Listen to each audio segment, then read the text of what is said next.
Now ఇప్పుడు ఈ if క్లాజ్‌లోనే నేను కొన్ని సెంటెన్సెస్ రాసానండి. ఆ sentences at the same time షార్ట్‌కట్‌లో కూడా కొంచెం రాసాను. ఇప్పుడు ఇఫ్ క్లాజ్‌లో పాజిటివ్ సెంటెన్స్ కోసం మాట్లాడుకుందాం. ఏదైనా ఒక సెంటెన్స్ తీసుకోవచ్చు మనం. నేనైతే ఇక్కడ if I study I will pass the exam. నేను చదివితే నేను ఎగ్జామ్ పాస్ అవుతాను. Okay.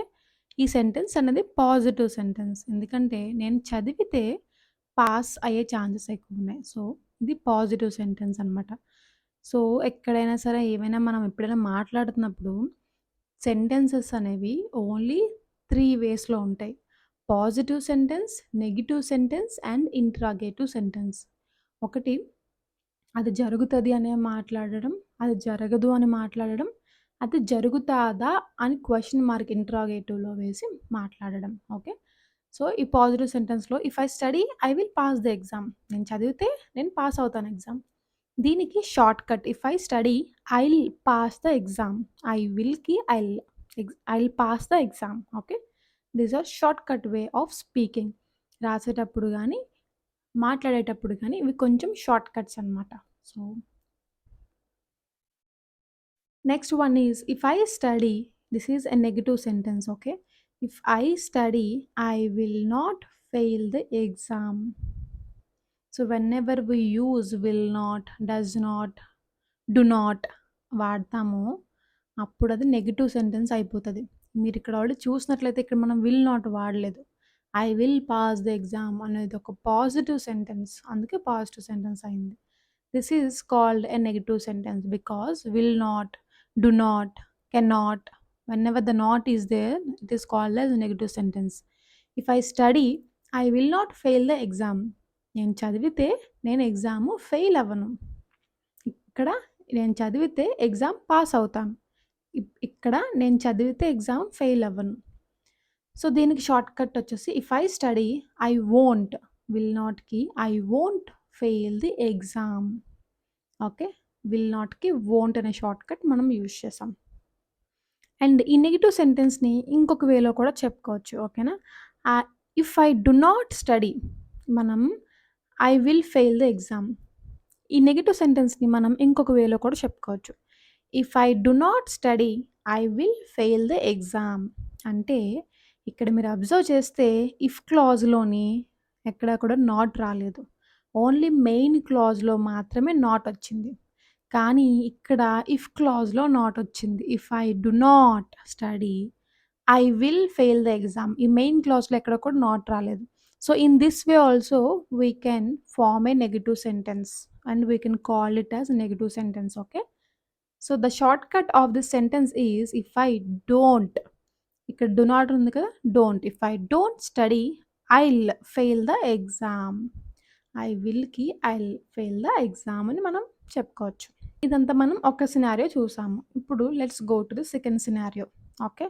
Here also I have taken this positive sentence. If I studied I would pass the exam. Okay. నేను చదివితే నేను పాస్ అయ్యేవాడిని, అయ్యేదానిని. If I studied I would or I'd pass the exam. If I study I'd pass the exam. వుడ్‌కి shortcut I'd pass the exam. నేను చదివితే నేను exam pass అయ్యుండేవాడిని అని ఒక positive sentence.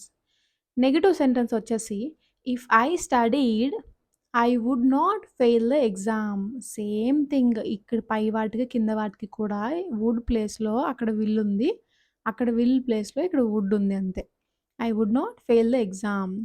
If I studied I wouldn't fail the exam. Other way of negative sentence is if I did not study I would fail the exam. Okay. Did did not అనేది ఇక్కడ మనకి if క్లాజ్‌లో వచ్చింది. Main క్లాజ్‌లో రాలేదు. మనకి ఇక్కడైతే main క్లాజ్‌లో రాలేదు. If క్లాజ్‌లో రాలేదు. Main క్లాజ్‌లో వచ్చింది. The same way if I didn't, okay.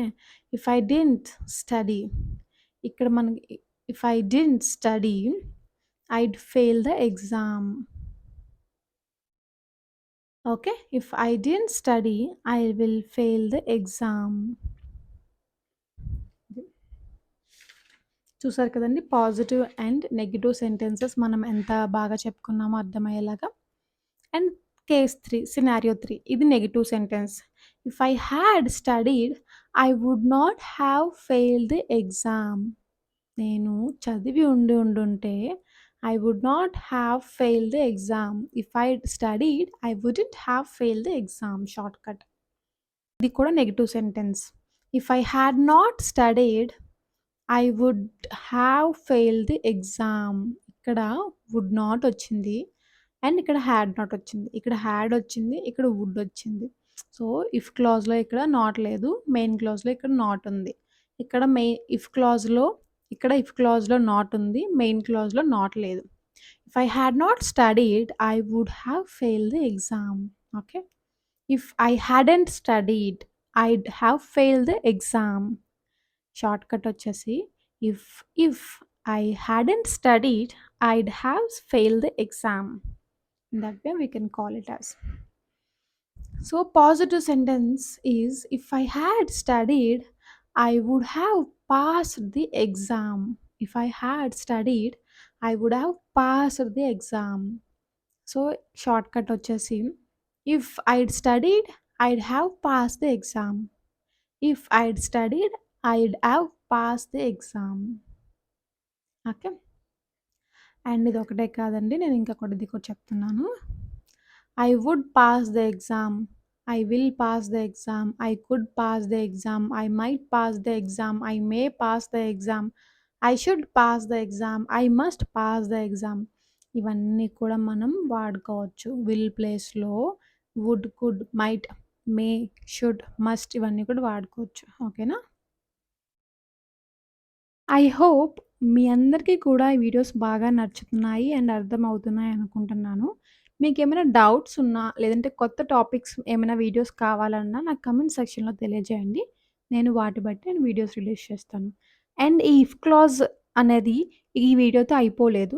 Part 2 అనేది నేను మళ్ళీ వేరే వీడియోలో అప్లోడ్ చేస్తాను. ఈ వీడియో లెంత్ ఎక్కువైపోతుందని.